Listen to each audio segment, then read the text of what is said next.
Jai Hind everyone, I am Bhavabardhan, your math teacher for NDA at defence staff. जो हमारी last video थी उसमें मैंने आपको बताया था कि अगर आप NDA 1 2025 देना चाह रहे हो तो आपकी स्ट्रैटेजी क्या होनी चाहिए, आपको कौन कौन से रिसोर्सेज फॉलो करने हैं, किस सीक्वेंस में चैप्टर को पढ़ना है। ये जो आज की हमारी वीडियो है उसमें मैं आपको बताऊंगा कि कट ऑफ क्या होता है, कट ऑफ और क्वालिफाइंग मार्क्स में डिफरेंस क्या होता है, प्रीवियस ट्रेंड क्या रहा है कट ऑफ का, क्या कट ऑफ आपका घट रहा है या फिर कट ऑफ आपका बढ़ रहा है। उसके अलावा हमारी सीट्स कितनी होती है एनडीए में और कितने कैंडिडेट्स रिकमेंड होते हैं, क्योंकि अगर आप ये सब जान लोगे तो आपको एक कंप्लीट आइडिया हो जाएगा कि आपको रिटन एग्ज़ाम में कितने मार्क्स का टारगेट रखना है। तो चलिए शुरू करते हैं। सबसे पहले मेरा इंट्रोडक्शन। तो जैसे कि मैंने पहले बताया, मेरा नाम वैभववर्धन है। मैंने एनडीए एग्ज़ाम 4 बार दिया है और 4 बार में से चारों बार क्लियर किया है। एनडीए के अलावा मैंने आईएसआई का बीमैथ का रिटन एग्ज़ाम भी क्लियर किया है। अगर आप लोग मेरे मार्क्स मैथमेटिक्स के जानने में इंटरेस्टेड हो तो आप यहाँ पे देख सकते हो 152, 159 एंड 165। तो सबसे पहले एनडीए रिटन एग्ज़ाम का पैटर्न क्या होता है। तो एनडीए में आपको 2 पेपर मिलने वाले हैं रिटन एग्ज़ाम के लिए। पेपर 1 जो कि आपका होगा मैथमेटिक्स का, और पेपर 2 आपका होगा जीएटी का। पेपर 2 आपका जो जीएटी का है ये फर्दर 2 पार्ट्स में और डिवाइडेड है। सबसे पहला इसका पार्ट होता है इंग्लिश और इसका जो सेकेंड पार्ट होता है वो होता है आपका जीके। इसमें आपका क्या क्या आ जाएगा, इसमें आपका आ जाएगा history, geography, civics, economics, physics, chemistry, biology and current affairs. ठीक है ना। अगर मैं मैथ्स की बात करूं तो मैथ्स टोटल 300 मार्क्स का होता है और जीएटी 600 मार्क्स का, यानी कि जो टोटल आपके मार्क्स होंगे रिटन एग्जाम के वो हो जाएंगे 900। ठीक है ना। जीएटी आपका 600 मार्क्स का टोटल होता है, जिसमें से कि 200 मार्क्स इंग्लिश के लिए होते हैं और 400 मार्क्स आपका जीके का होता है। दोनों पेपर को सॉल्व करने के लिए आपको 2.5 आवर्स ईच मिलेंगे, यानी कि मैथ के लिए भी 2.5 आवर्स और जीएटी के लिए भी 2.5 आवर्स। मैथ में आपको टोटल क्वेश्चन मिलने वाले हैं 120, यानी कि मैथ्स का एक क्वेश्चन का मार्क होगा 2.5। वहीं पे अगर मैं जीएटी की बात करूं तो जीएटी में आपको टोटल क्वेश्चंस मिलने वाले हैं 150, यानी कि जीएटी में एक क्वेश्चन का मार्क होगा 4 मार्क। ठीक है ना। जीएटी का जो पेपर इंग्लिश का होता है और इंग्लिश का जीके का, तो इंग्लिश में आपके मिलते हैं 50 क्वेश्चंस और जीके में आपके मिलेंगे 100 क्वेश्चंस। ठीक है, यानी कि जीके का 100 क्वेश्चंस का 400 मार्क्स, वहीं पे इंग्लिश के 50 क्वेश्चंस के 200 मार्क्स। मैथ में आपको मिलेंगे टोटल 120 क्वेश्चंस, जिसके लिए आपको मिलने वाले हैं 300 मार्क्स। जो हमारा एनडीए का रिटन पेपर होता है वो उसमें हमारा नेगेटिव मार्किंग भी होता है। अगर आप मैथ में किसी क्वेश्चन को गलत करते हो तो आपको उसके लिए पेनल्टी होगी 0.83। वहीं पे जीएटी में कितना होगा 1.33। ये जो पेनल्टी होता है वो एक क्वेश्चन का जो भी मार्क होता है उसका 1/3 होता है, यानी कि मैथ के लिए आपका पेनल्टी कितना हो जाएगा 1/3 ऑफ 2.5, जो कि आपका होता है 0.83। वहीं पे अगर मैं जीएटी की बात करूं तो जीएटी का भी 1/3 हो जाएगा, लेकिन इसमें एक क्वेश्चन का मार्क कितना होता है 4, तो ये आपका हो जाएगा 1.33 ना। ये क्वालिफाइंग मार्क्स क्या है, तो क्वालिफाइंग मार्क्स क्या होता है कि यूपीएससी हर एक पेपर के लिए एक मिनिमम स्टैंडर्ड सेट करती है। ठीक है, मैथ पेपर के लिए भी और जीएटी पेपर के लिए भी ये हमारा कट ऑफ से डिफरेंट होता है। तो मैथ्स में क्वालिफाइंग मार्क्स आपका 60 हो सकता है या फिर 75, दैट इज 20% और 25%। जीएटी का भी सेम सीन है, जीएटी में भी आपका क्वालिफाइंग मार्क्स 20% हो सकता है या फिर 25%। ठीक है, इसके बारे में आपको आगे और क्लियर कर दूंगा। नेक्स्ट, क्वालिफाइंग मार्क्स और कट ऑफ में डिफरेंस क्या होता है। तो क्वालिफाइंग मार्क्स का minimum score you need to pass any paper. तो जैसा कि मैंने पहले आपको बताया कि एनडीए में आपके 2 पेपर होते हैं, पेपर 1 मैथ्स का और पेपर 2 जीएटी का। तो इन दोनों पेपर को क्वालिफाई करने के लिए आपको जो मिनिमम मार्क्स चाहिए वही हमारा क्या होता है, क्वालिफाइंग मार्क्स होता है। लेकिन कट ऑफ क्या होता है, then marks scored by the last candidate eligible for SSB. ठीक है, तो जब ये हमारा मार्क्स बनता है तो उसको वो लोग डिसेंडिंग ऑर्डर में अरेंज करते हैं, और इस लिस्ट में जो लास्ट कैंडिडेट एसएसबी के लिए एलिजिबल होता है उसी कैंडिडेट के मार्क्स को क्या बोला जाता है, कट ऑफ बोला जाता है। तो इस कैंडिडेट का ऊपर का जो भी बंदा होगा उसका रिटन एग्जाम क्लियर माना जाएगा और वो एसएसबी के लिए एलिजिबल होगा, इवन दिस कैंडिडेट ऑल्सो।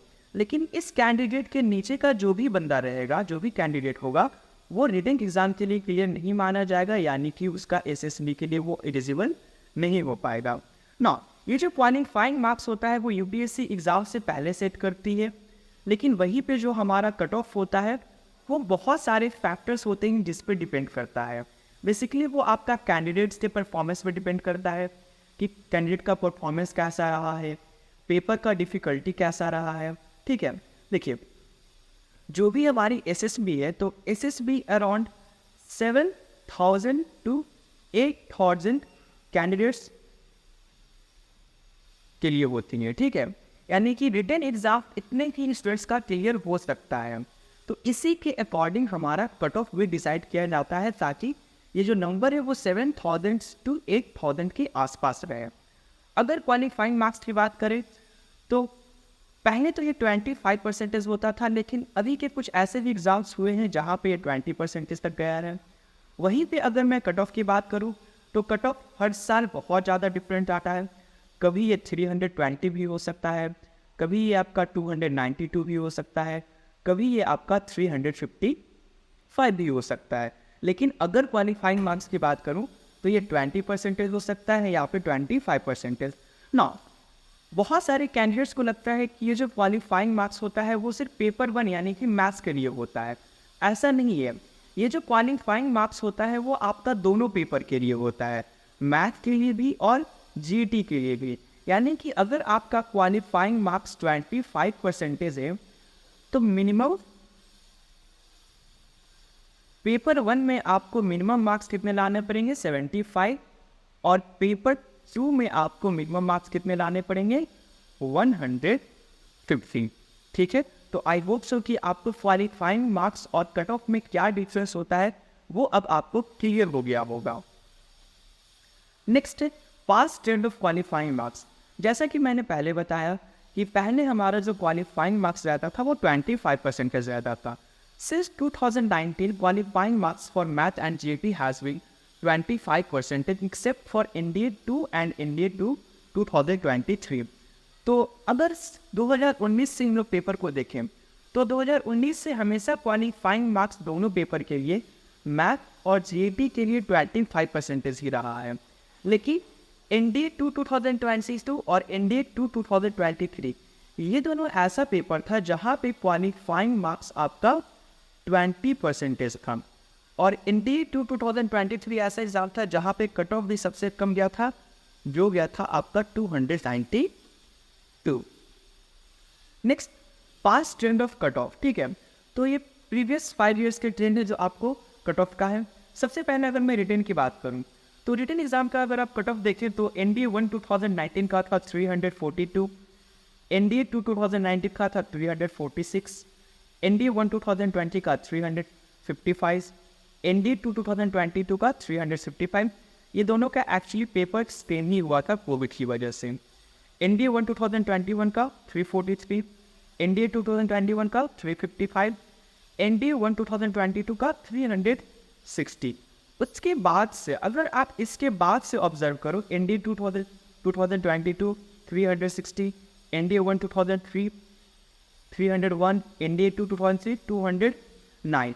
तो अगर आप NDA 1 2000 पहले की बात करो और उससे बाद की बात करो तो इस टाइम पे आपका कट ऑफ 350 to 360 के आसपास रहता था। ठीक है, कभी कभी 342 346 हो जाता था, लेकिन इसके बाद से कट ऑफ में बहुत ज़्यादा ड्रॉप आया है। आप देख सकते हो कि NDA 1 2020 में जहाँ कट ऑफ 360 था वहीं पे NDA 2022 में कट ऑफ कितना चला गया, 360, और उसके बाद जो आपका कट ऑफ है वो कितना गया है, 292। अब अगर मैं नंबर ऑफ कैंडिडेट्स जो अपेयर करते हैं एग्जाम में उसकी बात करूं, तो नंबर ऑफ कैंडिडेट्स इंक्रीज हो रहे हैं, नंबर ऑफ कैंडिडेट्स वो इंक्रीज कर रहे हैं। लेकिन नंबर ऑफ कैंडिडेट्स इंक्रीज करने के बावजूद भी अगर आपका रिटन का कट ऑफ कम हो रहा है, इसका मतलब ऐसा ये है कि जो कैंडिडेट्स का नंबर तो इंक्रीज हो रहा है लेकिन उनका परफॉर्मेंस उतना अच्छा नहीं है। अब उनका परफॉर्मेंस उतना अच्छा क्यों नहीं है, तो इसका एक ही रीज़न हो सकता है कि आपका जो पेपर का डिफ़िकल्टी है वो धीरे धीरे बढ़ रहा है, पेपर का डिफ़िकल्टी धीरे धीरे क्या हो रहा है, बढ़ रहा है। एंड यही रीज़न है कि आपका कट ऑफ रिसेंट के एग्जाम्स में क्या हुआ है, कम हो रहा है ना। अगर आप एक बार रिटन क्वालिफाई कर जाते हो, आप एक बार रिटन क्वालिफाई कर जाते हो, उसके बाद आप SSB के लिए अपेयर करोगे ना। जैसा कि मैंने पहले बोला था कि जो रिटन एग्ज़ाम होता है वहाँ पे इनके पास एक लिमिट होता है कि हम 7,000 to 8,000 कैंडिडेट्स को ही रिटन एग्ज़ाम क्लियर करवा सकते हैं।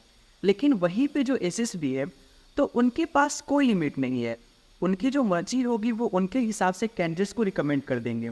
अगर उनके पास बहुत अच्छे कैंडिडेट्स आ रहे हैं तो बहुत सारे कैंडिडेट्स रिकमेंड हो गए, अगर वहीं पे उनके पास जो कैंडिडेट्स अच्छे नहीं है तो बहुत कम कैंडिडेट्स भी रिकमेंड हो सकते हैं, ठीक है। तो कितने कैंडिडेट्स रिकमेंड होंगे उस पर कोई लिमिट नहीं है। अगर आप ये देखो, marks scored by the last candidate in the merit list, अच्छा इसका मतलब क्या है, इसका ये मतलब नहीं है कि ये जितने भी सारे कैंडिडेट्स हैं वो सारे के सारे कैंडिडेट्स ज्वाइन करेंगे ही है। अगर आपका नाम एक बार मेरिट लिस्ट में आ गया so it does not mean कि आप एकेडमी ज्वाइन करोगे ही करोगे। जब तक आपको कॉल लेटर नहीं आएगा तब तक आप एकेडमी ज्वाइन नहीं कर पाओगे। जैसा कि जो हमारा कैंडिडेट्स रिकमेंड होता है, अगर मैं SSB की बात करूं तो SSB में कैंडिडेट्स रिकमेंड हो जाते हैं आपके, अगर मैं अभी का बात करूं तो 600 to 650, लेकिन सीट्स कितनी होती है, सीट्स होती है 390 to 400। यानी कि रिकमेंड होने के बाद भी अगर मेरिट लिस्ट में आपका नाम चला भी गया तो उसके बाद भी कोई पॉसिबिलिटी नहीं है कि आप एकेडमी ज्वाइन कर ही पाओगे जब तक आप इस लिमिट में ना आओ, यानी कि आपकी रैंक अच्छी खासी होनी चाहिए, ठीक है। तो ये जो हमारे कैंडिडेट्स रिकमेंड हुए हैं उनमें से जो सबसे लास्ट कैंडिडेट था उनका मार्क क्या रहा है वो हम लोग एक बार जल्दी से देख लेते हैं।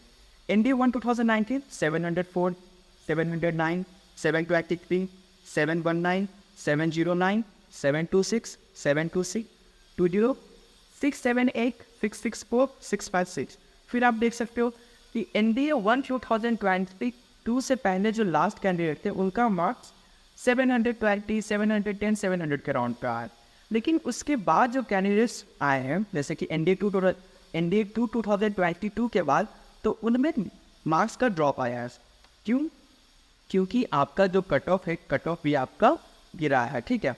क्योंकि SSB के जो मार्क्स होते हैं वो मिनिमम मार्क एटलीस्ट आपको 360 तो चाहिए ही चाहिए, ठीक है। Next, seats versus number of recommended candidates. जैसा कि मैंने पहले भी आपको बताया था कि मेरी मेरिट लिस्ट में जाने से ये कंफर्म नहीं है कि आप एकेडमी ज्वाइन कर पाओगे। एकेडमी ज्वाइन करने के लिए आपको कॉल लेटर आना जरूरी है। अब वो कॉल लेटर इस बेसिस पे आता है कि सीट वैकेंट है या फिर नहीं है। जैसे कि मैं अगर NDA 1 2019 की बात करूँ तो उस टाइम पे टोटल सीट्स थी 392 और कैंडिडेट्स कितने रिकमेंड हुए थे, 447। वहीं पे अगर NDA 2 2019 की बात करूँ 450 और 662। जैसा कि मैंने पहले भी आपको बताया था कि जो कैंडिडेट्स रिकमेंड होते हैं उन पे कोई बैरियर नहीं है। SSB के पास कोई ना तो लोअर लिमिट है ना तो वो अपर लिमिट है। अगर उनके पास कैंडिडेट्स अच्छे आ रहे हैं तो वो बहुत सारे कैंडिडेट्स को रिकमेंड करेंगे, अगर कैंडिडेट्स अच्छे नहीं आ रहे तो वो कम कैंडिडेट्स को भी रिकमेंड करेंगे। जैसा कि आपने देखा कि NDA 1 2019 में 447 कैंडिडेट्स रिकमेंड हुए थे, लेकिन वहीं पे NDA 2 2019 में 662 कैंडिडेट्स रिकमेंड हुए थे, ठीक है। लेकिन सीट कितनी थी, 415 ही सीट्स रही थी। सीट्स में ज़्यादा का इंक्रीज़ नहीं हुआ है लेकिन नंबर ऑफ कैंडिडेट्स रिकमेंडेशन का नंबर बहुत ज़्यादा इंक्रीज़ हुआ है क्योंकि SSB के पास कोई बैरियर नहीं है। वहीं पे अगर मैं NDA 1 2020 की बात करूँ तो सीट्स कितनी थी 418, number of recommended candidates 533. NDA 2 2020 seats 413, recommended candidate 478. NDA 1 2021 seats 400, recommended candidates 517. NDA 2 2021 seats 400, number of recommended candidates 462. NDA 1 2022 seats 400, number of recommended candidates 519. NDA 2 2022 seats 400, number of recommended candidates 538. NDA 1 2023 seats 395, लेकिन number of recommended candidates 628. फिर NDA 2 2023 seats 699. आप देख सकते हैं कि जो यहाँ पे हमारे पास सीट रहा है वो सीट्स आपका 390 से लेकर 420 तक वैरी कर सकता है. रिसेंट एग्जाम्स में जो आपकी सीट रही है वो 395 से लेकर 410 तक वैरी की है.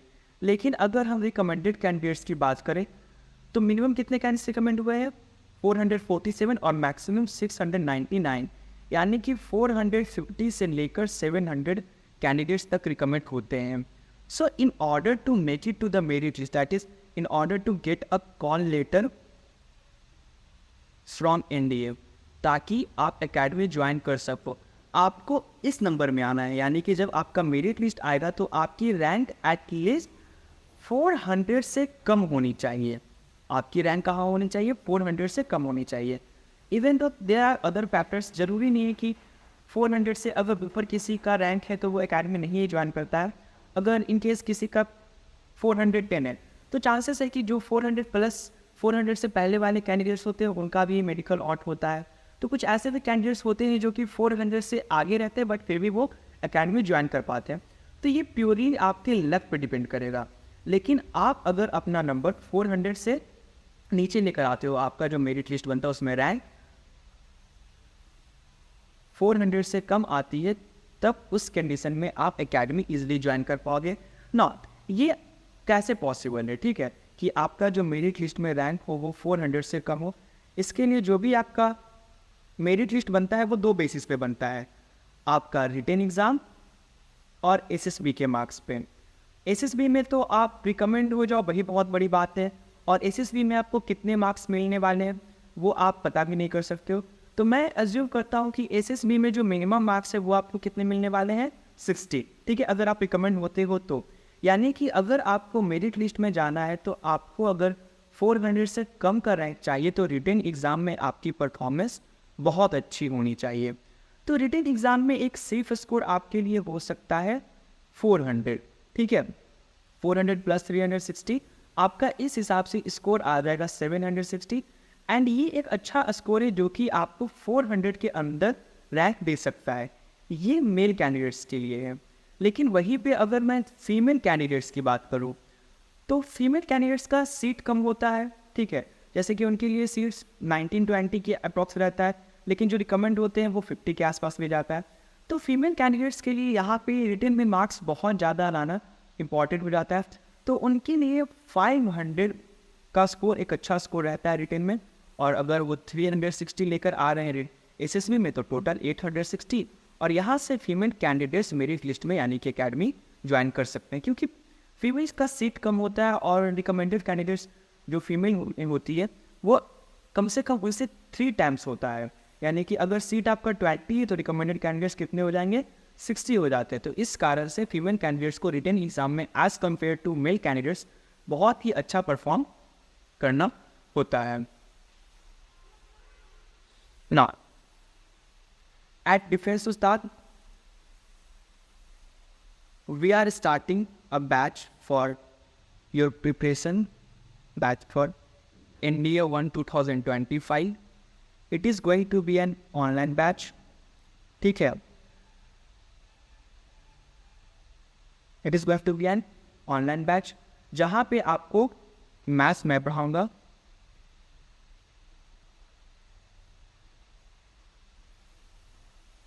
और GAT आपके पढ़ाएंगे अरुण सर का अच्छा खासा एक्सपीरियंस रहा है कॉम्पिटिटिव एग्ज़ाम्स को लेकर.